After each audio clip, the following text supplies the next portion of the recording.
Hello students, நம்ம இப்போது skin டிசீசஸில் வந்து சித்தா பார்ட் கரப்பானை பற்றி நம்ம பார்க்க போகிறோம். கரப்பான் அப்படின்னா அதுக்கு சிமிலர் டேம் மாடர்ன் டேமில் வந்து எக்ஸிமா அப்படின்னு சொல்லுவாங்க.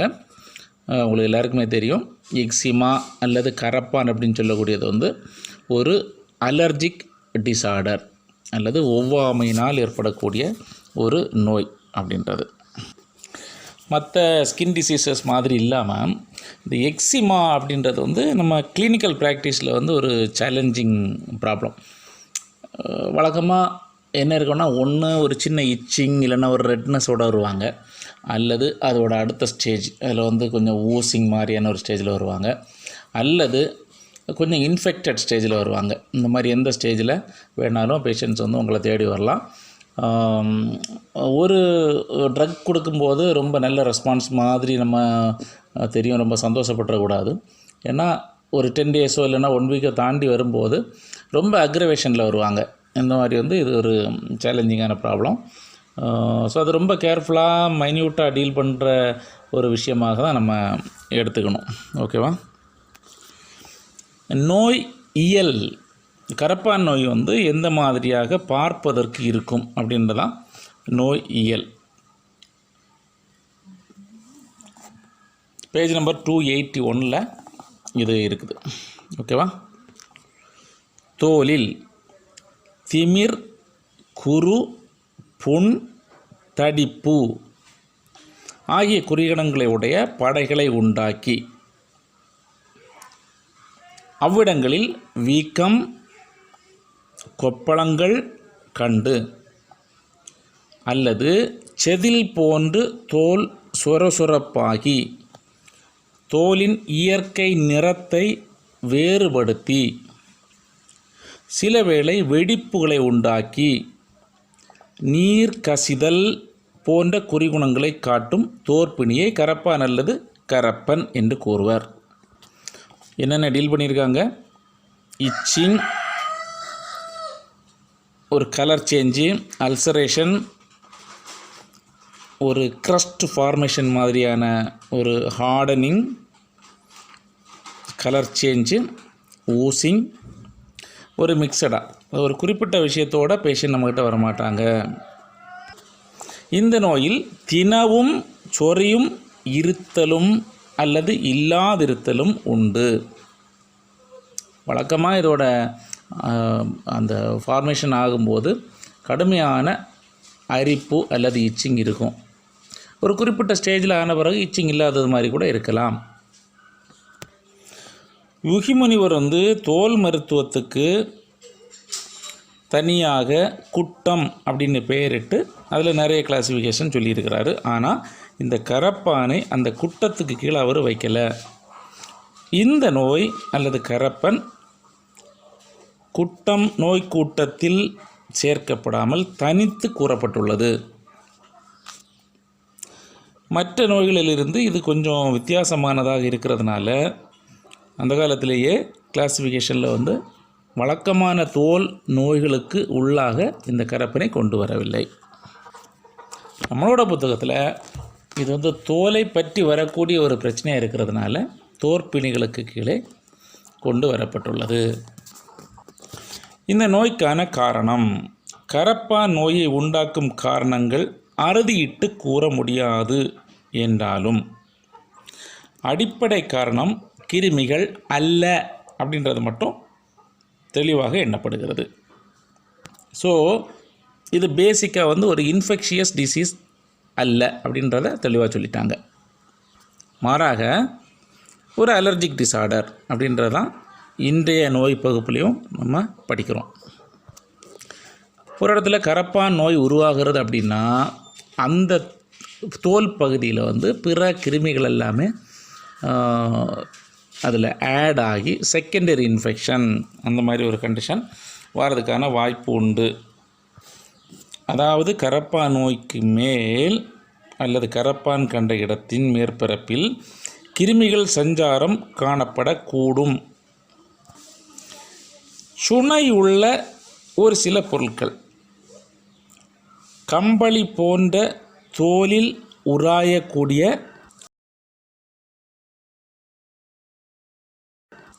அந்த கரண வேறுபாடுகளாலும், அதாவது வந்து சைக்கோசொமேட்டிக் அப்படின்றத அந்த கரணம் அப்படின்றத நம்ம எடுத்துக்கணும். இந்நோய் உண்டாவதற்கு காரணமாக கூறப்பட்டுள்ளது.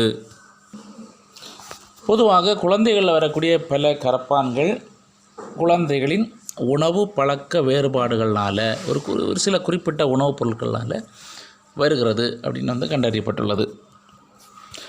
என்னென்ன உணவுப் பொருட்கள் எல்லாமே இந்த கரப்பான் நோயை தூண்டுகிறது அல்லது உருவாக்குகிறது அப்படின்றத இப்போ தெளிவாக அனலைஸ் பண்ணி பார்க்கும்போது,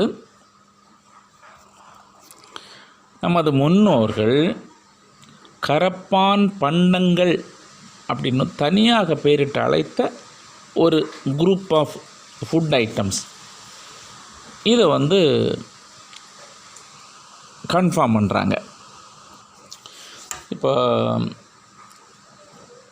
ஒரு சில ஃபுட் ஐட்டங்கள் நம்ம உடம்புக்குள்ளால் போகுது அப்படின்னா, பாடியில் இருக்கக்கூடிய ஹிஸ்டமின்ஸ் இல்லைனா மாஸ்ட் செல்ஸ் ஸ்டிமுலேட் ஆகி ஒரு அலர்ஜிக் ரியாக்ஷன் ஏற்படுத்துது அப்படின்றத நம்ம இப்போது சயின்ஸில் படிக்கிறோம்.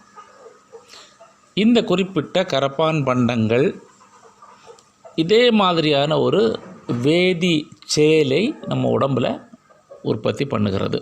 அது என்னென்ன பண்டங்கள்? இது தனியாக ஒரு பாட்டே இருக்குது.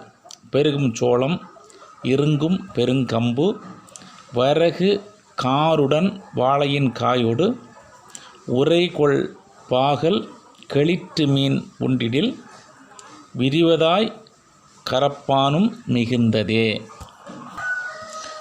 சோளம், இருங்கு, கம்பு, வரகரிசி, வாழையின் காய், பாகற்காய், கெளிற்று மீன், ஒரு வகை மீன்கள், இந்த உணவுப் பொருட்கள் எல்லாமே நம்ம உடம்பில் ஒரு ஒவ்வாமையை ஏற்படுத்துகிறது அப்படின்றது நம்ம லிட்ரேச்சர் படி இருக்கக்கூடியது. இதை மேலை நாட்டினரும் ஒத்துக்கொள்கின்றார்கள். அறிவியல் முறைப்படியும் அலர்ஜிக் ஃபுட் இல்லைனா அலர்ஜன்ஸ் அந்த மாதிரி அது சொல்லப்படுகிறது. ஆக இந்த பொருட்களை இனம் கண்டு அறிந்து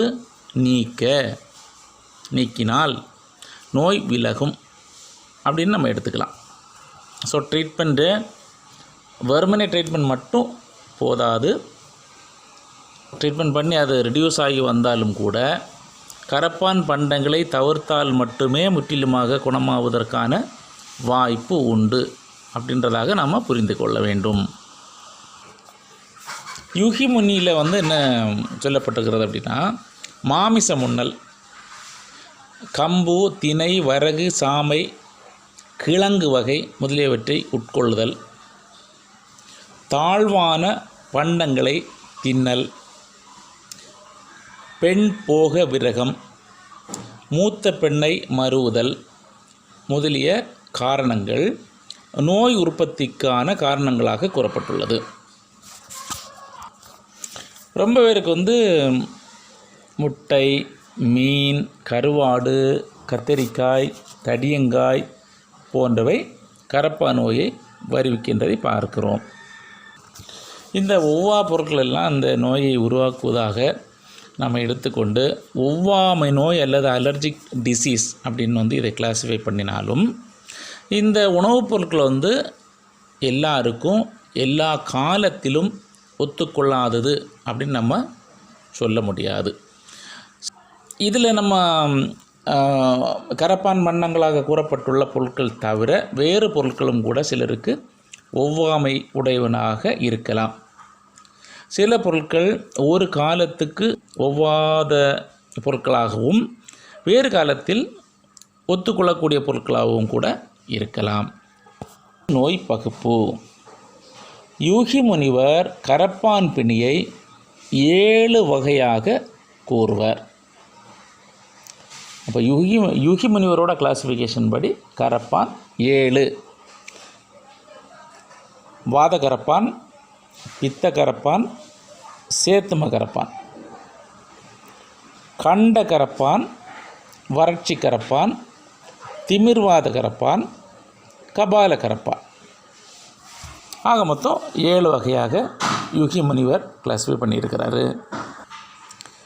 11 சித்தர் பாலவாகட திரட்டு அப்படின்ற நோயில் என்ற புத்தகத்தில்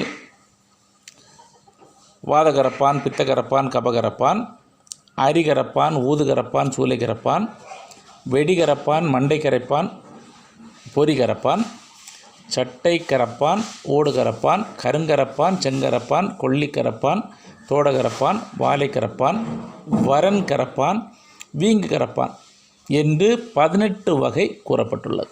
ஸோ பாலவாகட திரட்டில் கூறப்பட்டுள்ளது 18 வகை. இந்த 18ம் குழந்தைகளுக்கு வரக்கூடிய கரப்பான் வகைகள். ஆக நம்ம 7 வகையான கரப்பானை மட்டும்தான் அறுவை மருத்துவ பகுதியில் நம்ம பார்க்குறோம். 18 வகை பாலவாகட திரட்டில் மட்டும்தான். ஸோ அப்போ குழந்தைகள் மருத்துவத்தில் தான் 18 வகை. அப்போ பொதுவான கரப்பான் வகைகள் 7. கரப்பானோட பொது குறிகுணங்கள் என்ன? உடலின் தோலில் நமைச்சல் ஏற்பட்டு ஒரு சின்ன இரிட்டேஷன், சொரியும், இச்சிங் இருக்கும். பின் சொரிந்த இடத்தில் சிறிது அகலத்துக்கு தடிப்பு ஏற்பட்டு ஒரு எடிமேட்டஸ் ஏரியா, வேர்க்குரு போல உண்டாகி பேப்யூல்ஸ் நிறைய ஃபார்ம் ஆகுது, மீண்டும் தினவெடுக்கும், பின்பு கொப்பளங்கள் ஏற்பட்டு அந்த கொப்பளங்கள் வெடித்து புண்ணாகி எரிச்சல், நீர்க்கசிவு ஏற்படும். வெசிக்கிள்ஸ், பஸ்டியூல்ஸ், அல்சரேஷன், அதை தொடர்ந்து எரிச்சல், ஊசிங் அல்லது நீர்க்கசிவு ஏற்படும். தடிப்பு நாளுக்கு நாள் தளர்ந்து கொண்டே வரும். அதில் கசியும் நீர் பட்ட இடமெல்லாம் இது போன்ற சொறி உண்டாகி தடிப்பும் உண்டாகும். ஸோ அப்போ அந்த ஊசிங்கில் வரக்கூடிய அந்த ஃப்ளூயிட் எந்தெந்த இடத்துலலாம் படுதோ அந்தந்த இடத்துல எல்லாமே தடிப்பு, அதை தொடர்ந்து சொறி உண்டாகி கரப்பான் நோய் ஏற்படும். முற்றிய நிலையில் தவளையின் தோல் போல காணப்படும். ஸோ கிரானிக் எக்ஸிமா அப்படின்னு சொல்லக்கூடியது தவளையுடைய தோலை போன்ற புறத்தோட்டம் கொண்டதாக இருக்கும். தோலின் நிறமும் மாற்றமடையும். சில வகை கரப்பானில் நீர் வடியாமல் வறட்சியாக இருக்கலாம். சிலவற்றில் ஊநீரின்றி குருதியும் கசியலாம். கசிந்த ஊநீர் உறைந்து பக்கு கட்டுதலும், லிச்சினிஃபிகேஷன், புலால் நாற்றம் வீசுவதும் உண்டு. இனி நோய் வகை ஒரு 7 கரப்பான் வகை இருக்குல்ல, அந்த கரப்பான்களின் வகைகள். ஒன்று வாத கரப்பான். வாத கரப்பானில் என்ன இருக்கும் அப்படின்னா, உடம்பு வெதும்பி நொந்து நீர் சுரந்து வீக்கம் உண்டாகும். உடம்பு புண்போல் நொந்து வெடித்து புண்ணாகும். விரல்களும் சந்துகளும் முடங்கி நாளங்கள் புடைத்து மொழிகள் பக்கம் உலர்ந்து மேனி வறண்டு காணும். ஸோ இதில் சந்துகள், விரல்கள் இதெல்லாம் முடங்கி நாளங்கள் புடைத்து வெரிகோசிட்டி மாதிரியான ஒரு அப்பியரன்ஸ்.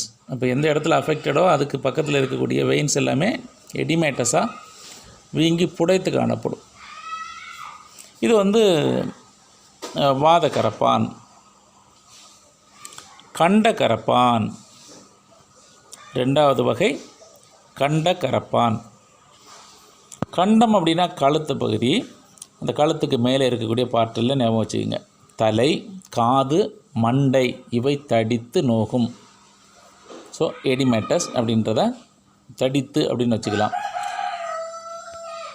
நளிர் உண்டாகி நாவு தடித்து உடம்பில் சொறி உண்டாகும். நளிர் உண்டாகி, நளிர்னா குளிர் உருவாகிறது. அதாவது பாடியில் ஏதாவது இன்ஃபெக்ஷன் இருந்துச்சுன்னா ஒரு ஃபீவரிஷாக ஒரு குளிர் உண்டாகும் பார்த்திங்களா. உடல் குளிர்ந்து மயிர் கூச்சாகும். கண் கூசும். கண் கூச்சமாக இருக்கும், லைட்டு பார்க்க முடியாது. கண்டத்தில் முள் போன்று கரகரக்கும். 3வது வறட்சி கரப்பான். இது உடல் எங்கும் தோன்றக்கூடிய ஒரு வகை. உடம்பு எங்கும் வீங்கி குத்தல், ஊறல், நமை உண்டாகும். மயக்கம், சோர்வு, உடம்பு வற்றல், பிதற்றல் ஏற்பட்டு புலால் நாற்றம் வீசல் ஆகிய குறைகுணங்களுடன் காணும். உடம்பு ஃபுல்லாகவே ஒரு புலால் நாற்றம் ஏற்படக்கூடியதாக இருக்கும். அங்கே பாடி ஃபுல்லாக இருந்துச்சுன்னா என்ன நடக்கும்? பிதற்றல், ஒரு கன்ஃபியூஸ்டு ஸ்டேஜ். ஓகே, இந்த குறைகுணங்கள் எல்லாம் காணப்படும். 4வது திமிர்வாத கரப்பான். திமிர்வாத கரப்பானில் வாதம் அப்படின்ற ஒரு லைன் வருது பார்த்திங்களா? ஸோ பொருத்துகள், கைகள், கால்கள், இடுப்பு பகுதி, இந்த மாதிரி இந்த ஜாயிண்ட்டுகள் சம்பந்தமாக உள்ள சில விஷயங்கள் அதில் இருக்கும். உட்கார்ந்து எழும்பும்போது வருத்தம் உண்டாகி உட்கார்ந்து எந்திக்க முடியாது. கால், கைகள், இடுப்பு, சந்து, ஜாயின்ட்ஸ் இவை திமிர்த்து டைட்டாகி கரடு கட்டும். உடம்பு செயலிழந்து வீங்கி வெடித்து புண்ணாகும். பாடி ஃபுல்லாக வெடித்து புண்ணாகும். உடல் முழுவதும் ஊதும், டோட்டலாக எடிமேட்டஸாக இருக்கும். நீர் விடாய் அதிகம் இருக்கும், ஊசிங் இருக்கும். உடல் சூடு, உளைச்சல், ஊதறல் உண்டாகும். பாடி ஃபுல்லாகவே ஒரு உதறல் உண்டாகும். எழுந்து நடக்கும்போது கால், சந்து திமிர்த்து வீங்கி உடம்பு வெடித்து புண்ணாகும். உடலெங்கும் வெதும்பி பொறுமலாகும். உடம்பு திரையும் திமிரும் உண்டாகும். ஸோ இது திமிர்வாத கரப்பான். அடுத்து 5வது கபால கரப்பான். கபாலம் அப்படின்னா தலை, டிப்பிக்கலாக தலை மட்டும். காது தினவு உண்டாகி, காதில் இச்சிங், இரிட்டேஷன். கண் அருகில் தினவு, கண் பக்கத்தில் ஊறல். கண்டம் கரகரத்தல், கழுத்துக்கு மேலே ஒரு கரகரப்பு. கண்ணில் பீளையும் கண்ணீரும் பாய்தல். தலையில் உள்ள ஒரு பகுதி தானே கண். ஸோ அதில் ஒரு அலர்ஜிக் ரியாக்ஷன் ஏற்படும் போது பீளை, கண்ணீர் பாய்தல். மூக்கில் நீர் பாய்தல். சிரசில் சொரிதல், தலையில் ஊறல். அதிக தும்மல், நெற்றி துடித்தல். அண்ணாக்கில் அழல். அண்ணாக்கு அப்படின்னா வாயோட அந்த ஓரோ ஃபயரிங்ஸ் அந்த ஏரியா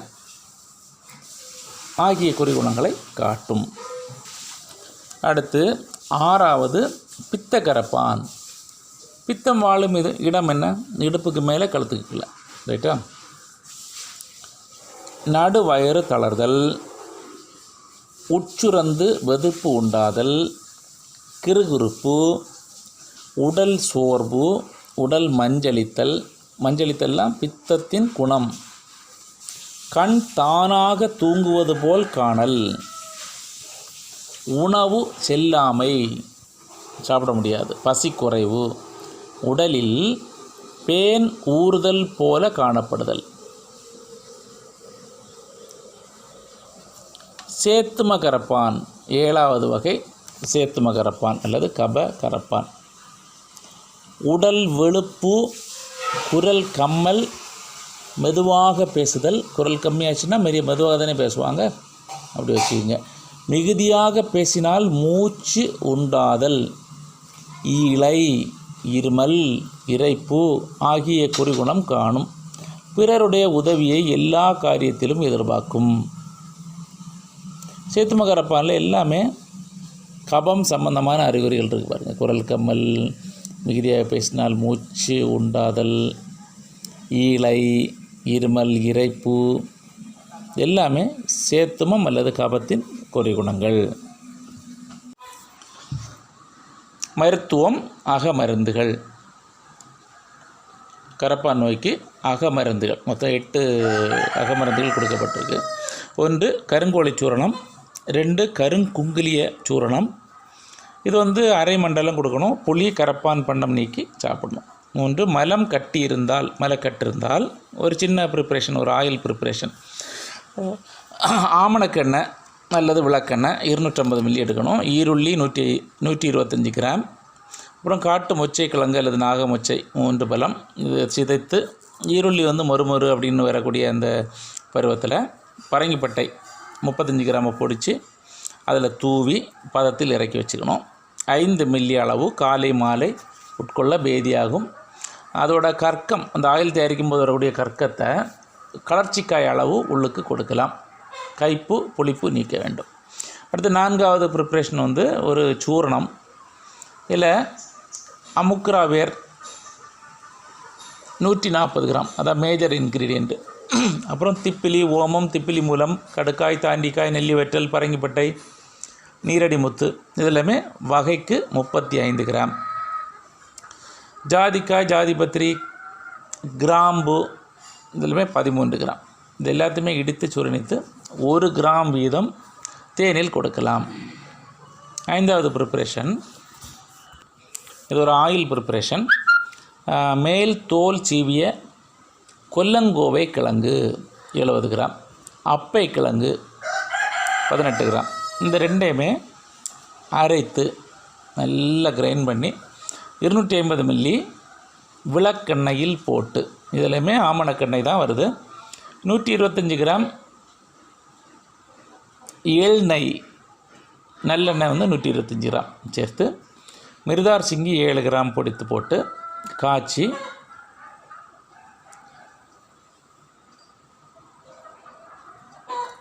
கருப்பு கட்டி 70 கிராம் தட்டி போட்டு இறக்கி வைத்து கொள்ள வேண்டும்.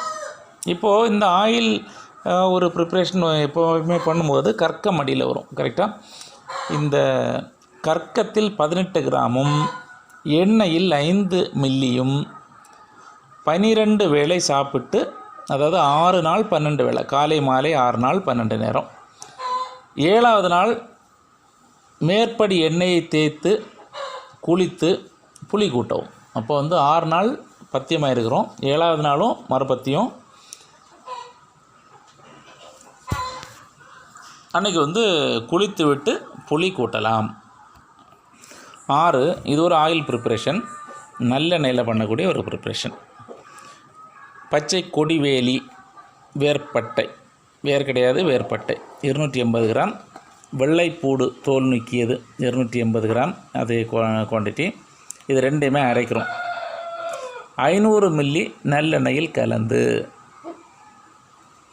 பச்சை கொடிவேலி வேர்பட்டையும் வெள்ளைப்பூடையும் அரைத்து நல்லெண்ணெயில் மிக்ஸ் பண்ணி பொடுதலை சாறு விட்டு காய்ச்சி, வெள்ளைப்பூண்டு பொன் நிறமாய் வருகின்ற சமயத்தில் இறக்கி, பருவம் என்ன, வெள்ளைப்பூண்டு பொன் நிறமாக வரக்கூடிய நாள் ஒன்றுக்கு 1 கரண்டி எண்ணெயும், 1 கரண்டின்னு பண்ணக்கூடியது 1 டீஸ்பூன் 5 மில்லி, 1 கரண்டி கடுகும் சாப்பிட்டு உப்பு புளி தள்ளி பத்தியம் வைக்க தீரும். 7வது இன்டர்னல் மெடிசின், அது ஒரு ஆயில் தான். கொடிவேலி, மாவிலங்கு, தலைச்சுருளி என்ற ஈச்சுரமூலி, இவைகளின் இலைச்சாறு நல்லெண்ணெய் வகைக்கு 250 மில்லி லிட்டர். அப்போ கொடிவேலி இலைச்சாறு, மாவிலங்கு இலைச்சாறு, ஈச்சுரமூலி இலைச்சாறு, நல்லெண்ணெய் எல்லாமே ஈச் 250 ml.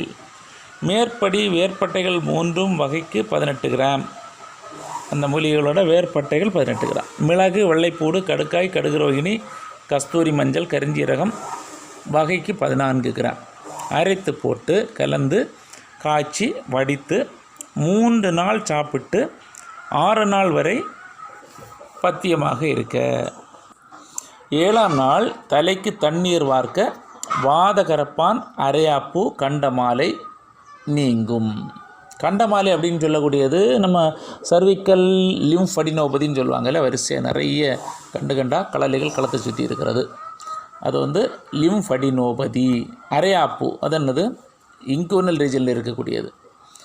அப்போது செகண்டரி இன்ஃபெக்ஷன் எங்கெங்கே இருக்குதோ அப்போ தான் அந்த லிம்ஃபடினோபதி வரும். கரெக்டாக அந்த கண்டிஷனில் இது கொடுக்கலாம். இது ஒரு சுப்பீரியர் ப்ரிப்ரேஷன். 8வது இன்டர்னல் மெடிசின், பொடுதலை, சமூலம், பூவரசு பட்டை ரெண்டுமே வகைக்கு 9 கிராம் வீதம் மை போல அரைத்து 65 மில்லி லிட்டர் காடி நீரில் கரைத்து, இப்போ காடி நீரில் இந்த 2 ஐட்டத்தையுமே நல்லா கரைக்கிறோம். 3 நாள் காலை சாப்பிட்டு உப்பில்லா பத்தியம் வைத்து நீர் கஞ்சி கொடுக்கவும். மறுபத்தியம் 3 நாள் வைத்து, 3 நாள் மருந்து, 3 நாள் மறுபத்தியம் நீர் கஞ்சி கொடுக்கவும். அப்போவுமே அந்த கஞ்சி தான். 8ஆம் நாள் தலைக்கு தண்ணீர் விட்டு உப்பு வறுத்து கூட்ட. கரப்பான், அரையாப்பூ, பரங்கிப்புண், கிரந்தி தீரும். 1 வாரம் வரை கரப்பான் பண்டம் நீக்க வேண்டும்.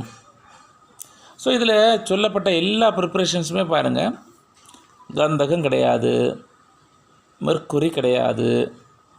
ஆக கரப்பான் நோய்க்கு வழக்கமாக தோல் நோய்க்கு கொடுக்கக்கூடிய எந்த மருந்துகளுமே இதில் கொடுக்கப்படவில்லை. ஸோ ப்ராக்டிஸில் நீங்கள் இந்த விஷயத்தை ரொம்ப கவனமாக மைண்டுக்குள்ளே ஃபிக்ஸ் பண்ணிவிட்டு பண்ணுங்கள். ஓகே. இவைகள் தவிர பரங்கிப்பட்டை சூரணம், பரங்கிப்பட்டை பதங்கம், சங்கு பற்பம், பவள பற்பம், குக்கில் பற்பம், சிலாசத்து பற்பம் போன்றவற்றை அளவுப்படி நோய்க்கு தக்கவாறு கொடுக்கலாம். இனி எக்ஸ்டர்னல் மெடிசின்ஸ், வெளி மருந்துகள் என்னென்ன கொடுக்கலாம்? லிங்கம், மிருதார் சங்கி, ரசகற்பூரம், வெள்ளை குங்கிலியம், கடுக்காய், மாசிக்காய், காய்ச்சிக்கட்டி, தாண்டிக்காய் இவைகளை சம எடை எடுத்து பொடித்து ஆவின் நெய்யில் பசுநெய் அரைத்து தண்ணீரில் 1 நாள் மிதக்க போட்டு மறுநாள் எடுத்து புண்களில் போட மாறும்.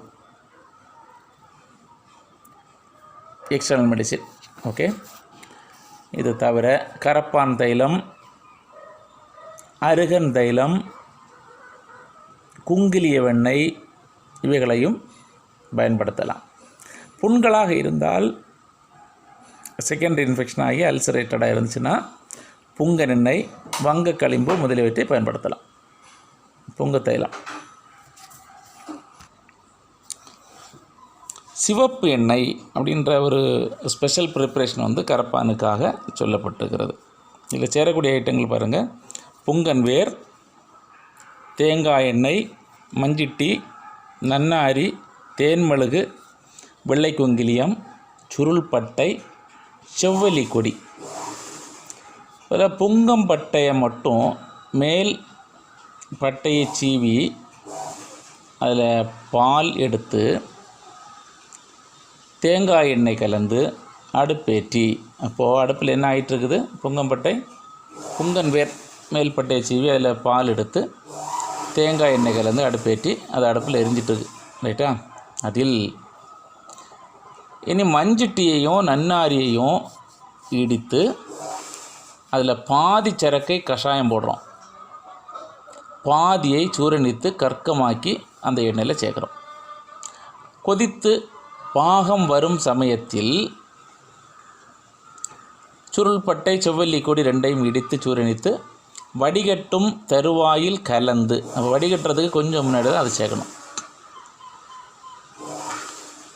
வடிகட்டும் பொழுது இந்த வடிபாத்திரத்தில் மெழுகு, குங்கிலியம் இவ்விரண்டையும் இட்டு மேற்கண்ட தைலத்தை வடிகட்ட வேண்டும்.